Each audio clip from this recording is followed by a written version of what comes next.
যে শেখ হাসিনা বাংলাদেশের পরবর্তী প্রধানমন্ত্রী হবেন। 2024 সালের 5 আগস্ট শেখ হাসিনা পালিয়ে যাওয়ার পর 1-1.5 মাসের ভেতরে আমি একটা কথা বলেছিলাম যে শেখ হাসিনা বাংলাদেশের পরবর্তী প্রধানমন্ত্রী হবেন। যদি নাও হয় তাহলে তারপরে মানে 1 বছর পরের মেয়াদের প্রধানমন্ত্রী হবে আওয়ামী লীগের কেউ প্রধানমন্ত্রী হবে।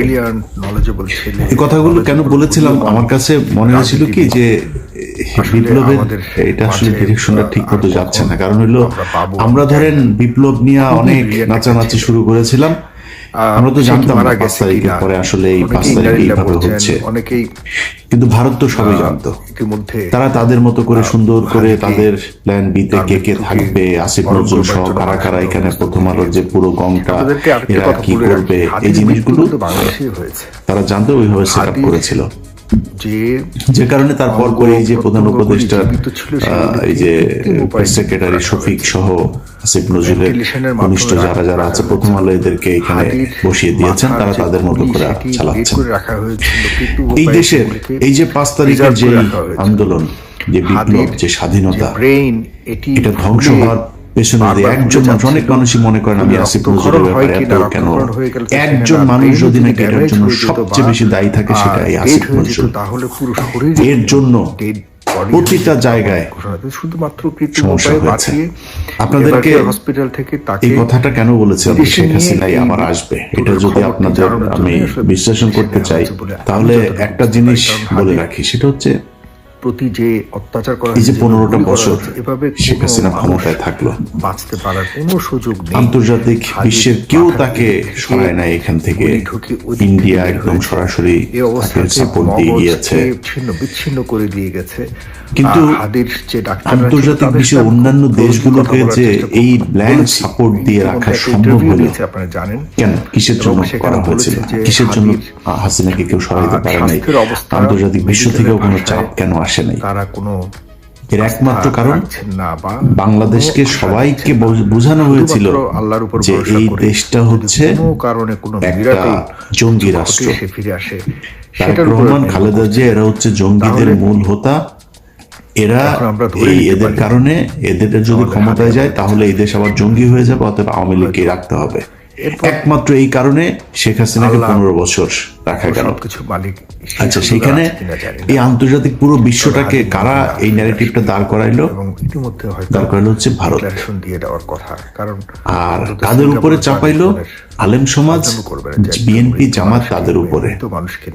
তার মানে প্রধান যে বিষয়টা 15 বছর যেই কারণে হাসিনা ক্ষমতায় থাকতে পারলো সেটা হচ্ছে এই যে আমাদের দেশকে জঙ্গি রাষ্ট্র তৈরি করার যেটা, এটার সাথে একটা বড় অংশ কে ছিল? প্রথম আলো। ভারতের এই যে হস্তক্ষেপের কথা যদি এটা হয়ে থাকে যে ইন্ডিয়ার কারণে আমরা 15 বছর আসতে পারি নাই, আমাদেরকে আবারও, তাহলে আমাদের প্রধান কাজ ছিল এই স্বাধীনতার পরপর ইন্ডিয়ার ব্যাপারে পদক্ষেপ নেওয়া। আমাদের সবাইকে কোনো পদক্ষেপ নেওয়া হয়েছিল? বাংলাদেশের পন্থী যারা ভারতের সাথে কে কত পারে একসাথে হতে হবে, ঘষাঘষি করার জন্য সবাই চেষ্টা করলো। ভাইয়েরা, বন্ধুরা যারা দেখছেন, আমাদের প্রধান শত্রুকে আপনি পাশে রেখে তারপরে দেশ চালাবেন, দেশে আবার অস্থিতিশীল পরিস্থিতি আসবেন, আবারও হাসিনা আসবেন, হাসিনা এসে আবারও 15 বছর না 1500 বছর বাংলাদেশ শাসন করবে না, ভারতের সাথে একসাথে হয়ে যাবে না, এর কোনো গ্যারান্টি দিতে পারবেন? তাহলে করেন নাই কেন? তার মানে ভারত এখন প্রথম আলো যে কিনা সরাসরি আমি নিজে আমার এখানে আমি 21শে আগস্ট বিডিআর হত্যাকাণ্ড থেকে শুরু করে বিভিন্ন জায়গায় দেখাইলাম যে প্রথম আলো কিভাবে মানুষের দেশ এই কাজগুলো করেছে। 19 কোটি মানুষের দেশ, অথচ মির্জা ফখরুল ইসলাম সেখানে করলো কি? শেখ মুজিবের ব্যাপারে কি বললো?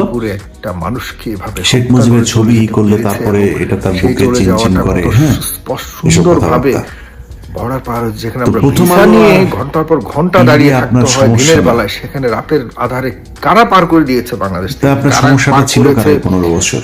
সেই মির্জা ফখরুলের তো কোনো সমস্যা হবে না, কারা পার করে আওয়ামী লীগের সাথে মিলেমিশে 15 বছর শান্তিতে ছিল।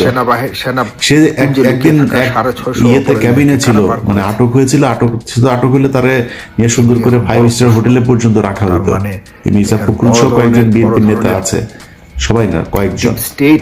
আমি বাংলাদেশে যদি নাই কোনো জঙ্গি থাকে অবশ্যই তার বিচার চাই। সরকার বড় বাংলাদেশ ধরনের একটা ইসলামী শরিয়া ভিত্তিক চলুক, আমি এটা চাই না। সাথে হাত মিলিয়ে আপনি আমার যাই মনে করেন তাই মনে করেন, আমি এটা চাই না।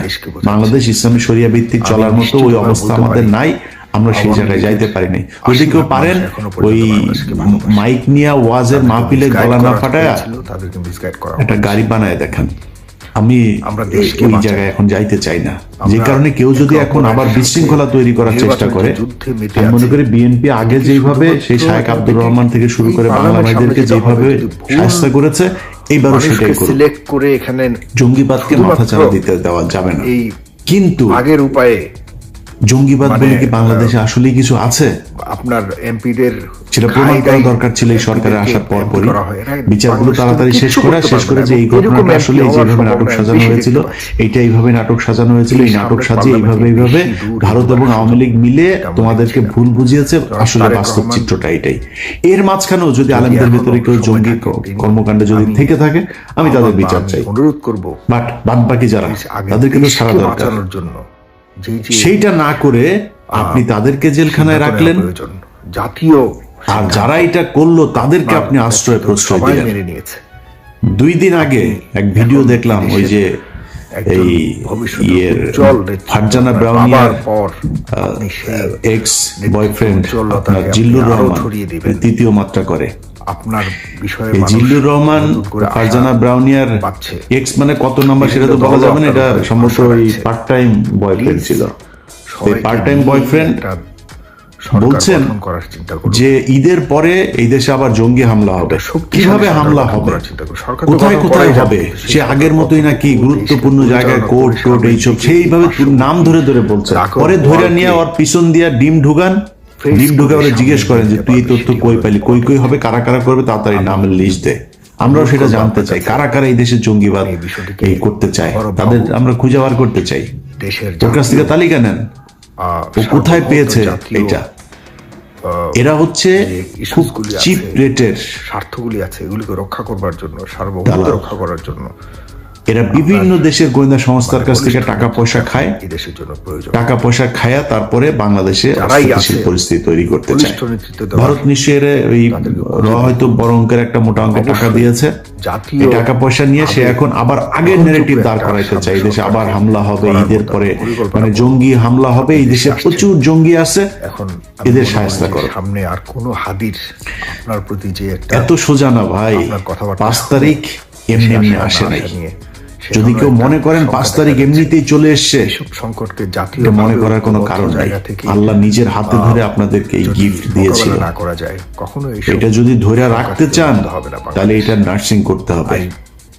এই যে 8টা মাস হইলো, এখনো পর্যন্ত বিএনপি জামায়াত সহ বিভিন্ন লোকজন জেলখানায় আছে। ঐক্যবদ্ধ জেলখানায় থাকা মানুষগুলিরে এখন পর্যন্ত জেল থেকে বার করতে পারলেন না। শক্তি নিয়ে আপনাকে কাজ রোজাটা করলো তারা জেলখানার ভেতরে, ইফতার কি করে, তার পরিবারের অবস্থা কি, 15 বছরে এই মামলা চালাইতে চালাইতে কি অবস্থা। আরে ভাই, এই জেলখানার মানুষগুলোর এই যে প্রতিদিন তাহাজ্জুদ নামাজ পড়া, আল্লাহর কাছে সাহায্য চাওয়া, দেশের জন্য আল্লাহর কাছে কান্নাকাটি করা, এই জন্য 5 তারিখ এসেছিল। তাদের চোখের পানির দাম দেন নাই, তাদেরকে এখন পর্যন্ত জেলখানায় রাখা তারপরে ক্ষমতায় চলে আসবেন। এত সোজা, আমাদের জাতীয় বীরে পরিণত হয়েছে, এত ইজি আপনি ক্ষমতায় চলে আসবেন। এখনো তারেক রহমান দেশে যাইতে পারে নাই, ক্ষমতা বহু দূরের ব্যাপার। এখান থেকে সরিয়ে নেওয়া হয়েছে খুব সিঙ্গাপুরে। রীতি দেখাইছেন না, শেখ হাসিনা দেশে আসবে, শেখ হাসিনা এই আবার ইয়ে করবে, আওয়ামী লীগকে আমরা মাফ করে দিব। তোর কাছে মাপ চাইছে? ক্যাবিনেটকে পরিবর্তন করুন। এখন আওয়ামী লীগকে পুনর্বাসিত করবে কি? কোন রিফাইন আওয়ামী লীগ আসবে, নাকি পিওর আওয়ামী লীগ আসবে, র আওয়ামী লীগ আসবে, না কোন আওয়ামী লীগ আসবে, সেটা নিয়ে আলোচনা হয়। এই আলোচনা আপনাকে আসতে বলছে কি? আওয়ামী লীগ বলছে আপনার কাছে যে আমরা আসতে চাই, আমাদেরকে র আওয়ামী লীগ নিবা নাকি এই রিফাইন আওয়ামী লীগ নিবা, কোনটারে নিবা, কোন ভাবে আমাদেরকে নেওয়া যায় চাইছে আপনার কাছে? এখনো প্রতিদিন হুমকি দেয়, এখনো প্রতিটা দিন বলে যে তারা করবে, চলে আসবে এদিক